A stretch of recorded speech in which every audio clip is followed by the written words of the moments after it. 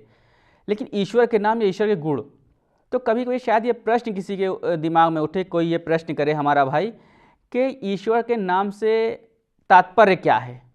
क्या अल्लाह नाम मतलब है, या गॉड मतलब है, ईश्वर मतलब है, क्या है ईश्वर अल्लाह के उस नाम से? तो हर वो नाम जो ईश्वर की तरफ दृष्टि करता हो, ईश्वर को दिखाता हो, चाहे वो हिंदी में ईश्वर कहा जाता हो, चाहे वो उर्दू या अरबी में अल्लाह कहा जाता हो, चाहे वो इंग्लिश में गॉड कहा जाता हो, अगर इनसे ईश्वर समझ में आता है, अगर इनसे खुदा समझ में आता है, अगर इनसे अल्लाह समझ में आता है, तो उसके ऊपर बिना वज़ू के हाथ रखना या शरीर का कोई अंग रखना हराम है, चाहे वो किसी भी भाषा का हो।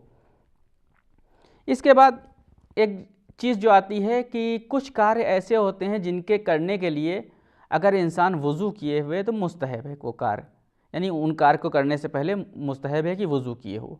वो कार्य क्या है? जैसे कि नमाज मैयत। हमने पहले ही आपको बताया था कि नमाज मैयत के लिए तहारत की शर्त नहीं है, लेकिन अगर कोई इंसान नमाज मैयत पढ़ना चाहता है तो उसके लिए मुस्तहब ये है कि वो उससे पहले वज़ू कर ले या तहारत कर ले किसी भी उन्वान से। इसी प्रकार अगर कोई इंसान सोना चाहता है, रात में अगर सोना चाहता है, उसके लिए मुस्तहब ये है कि वो इंसान वज़ू करके सोए, कि जिसके बारे में बहुत सी हदीसें भी आई हैं जिसकी फ़जीलत के बारे में, और कहा यह गया है कि अगर कोई इंसान वज़ू करके रात में सोता है तो उसका सवाब ऐसा ही है कि जैसे उसने रात भर जाग के ईश्वर की आराधना की हो, खुदा की इबादत की हो, इस प्रकार उसका सवाब है। इसी तरह से अगर इंसान कोई कुरान पढ़ना चाहता है या अपनी जेब वगैरह में कुरान रखना चाहता है तो उसके लिए भी ये मुस्तहब है कि वो वज़ू किए हुए, वज़ू करने के बाद कुरान को पढ़े या वज़ू करने के बाद कुरान अपने पास रखे। यानी तहारत के लिए कुल्लन मुस्तहब ये है कि इंसान वज़ू किए हुए हो। इसके बाद आती है शक की बहस, शंका की बहस वज़ू में, कि इंसान कभी कभी वज़ू किए हुए होता है या नहीं किए हुए होता, उसको कुछ शंकाएं होती, उन शंकाओं का निवारण क्या है या उसके बारे में क्या मसाइल हैं, उनको हम यहाँ पर बयान करना चाहते हैं। कि अगर इंसान को ये शक हो कि पता नहीं उसने वज़ू किया था या नहीं किया था, यानी पहले ही से आराम से ये शक हो रहा है कि हमने वज़ू किया या नहीं किया, उसको पता ही नहीं, शक हो रही, शंका हो रहा है, तो उसके लिए हुक्म ये है, मसला ये है कि उसका वज़ू नहीं माना जाएगा, उसको चाहिए कि पहले वज़ू करे। इसी प्रकार अगर कोई इंसान नमाज़ पढ़ने के लिए खड़ा हो गया, अभी वो नमाज़ पढ़ रहा था, नमाज़ पढ़ते पढ़ते पहली, दूसरी या तीसरी रकात में किसी में था, उसको एकदम से शंका हुई कि पता नहीं हमने वज़ू किया था या नहीं किया था। अगर इंसान को नमाज़ पढ़ते समय नमाज के बीच में ये शंका हो कि उसने वज़ू किया था या नहीं किया था, तो उसके लिए उसकी नमाज बातिल है। उसके लिए आवश्यक है कि नमाज को समाप्त करे, नमाज को समाप्त करने के बाद वज़ू करे, वज़ू करने के बाद दोबारा नमाज़ पढ़े। लेकिन यहीं पर एक मसला और आगे बढ़ के आता है कि इंसान को नमाज के बीच में शंका नहीं हुई कि वज़ू किया या नहीं किया। नमाज पढ़ चुका, नमाज पढ़ के बैठा हुआ था या कहीं जा रहा था, कैसे कुछ काम कर रहा था, तब उसको एकदम से शंका हुई, पता नहीं हमने वज़ू किया था या नहीं किया था। तो वो नमाज जो उसने पहले पढ़ ली थी वो नमाज उसकी सही है। हाँ, अगर और नमाज़ें पढ़ना चाहता है, मसलन ज़ोहर की नमाज़ पढ़ी थी, नोहर की नमाज़ पढ़ने के बाद बैठा हुआ, तब उसको शंका हुई पता नहीं हमने नमाज के पहले वज़ू किया था या नहीं किया था, तो उसकी ज़ोहर की नमाज़ सही है। और असर की नमाज़ या उसके बाद की जो भी नमाज़ पढ़ना चाहता है उसके लिए आवश्यक ये है कि वो वज़ू करे, यानी दोबारा वज़ू करने के बाद उन नमाज़ों को पढ़े। इसी प्रकार इंसान जिस समय वज़ू कर रहा था, वज़ू कर चुका, वज़ू करने के बाद उसने देखा मेरे हाथ पे कुछ चिपका रह गया था, उसने देखा हाथ पे कुछ चिपका है जो पानी को पहुंचने में रुकावट बन रहा है। तो अगर वो इंसान वज़ू करने से पहले उस चीज़ की तरफ उसका ध्यान नहीं था तो उसके लिए बेहतर ये है कि वो दोबारा वज़ू कर ले। और इसी प्रकार एक लास्ट बहस जो आती है इसमें, अगर कोई इंसान बहुत ज़्यादा शंका करता है, जिस हर चीज़ में शंका हो रही है, हर चीज़ में शक हो रहा है, हर चीज़ नमाज़ पढ़ने खड़ा हुआ तो उसको शंका हो गई, वज़ू कर रहा है तो उसको शक हो गया, और कोई और काम कर रहा है तो उसको संदेह हो गया। तो अगर कोई इंसान बहुत ज़्यादा शंका, बहुत ज़्यादा संदेह करता है तो उसको अपनी शंका, अपने संदेह के ऊपर प्रतिक्रिया नहीं दिखाना चाहिए। यानी क्या? यानी उसको उसका ध्यान नहीं देना चाहिए उन पर, बल्कि उसके अनुसार कार्य करना चाहिए, ऐसे ही जैसे उसको कोई संदेह नहीं हुआ है, उसको कोई शंका नहीं हुई। अगर उसको ज़्यादा शंका इस बात की होती है कि वज़ू किया या नहीं किया, तो ऐसा ही माने जैसे वज़ू किया हो। इसी प्रकार और दूसरे मसाइल में भी हम इसके आगे भी कुछ मसाइल वज़ू से संबंधित बयान करेंगे अपनी अगले प्रोग्राम में। तब तक के लिए खुदा हाफिज़। वस्सलामु अलैकुम वरहमतुल्लाहि वबरकातुहू। अल्लाहुम्मा अर्ज़ुक़ना तौफ़ीक़ अत्ताअह व बुअद अल-मअसियह व सिद्क़ अन-निय्यह व इरफ़ान अल-हुर्मह व अक्रिमना बिल-हुदा वल-इस्तिक़ामह व सद्दिद अल्सिनतना बिस-सवाब वल-हिकमह बिरहमतिक या अरहमर राहिमीन।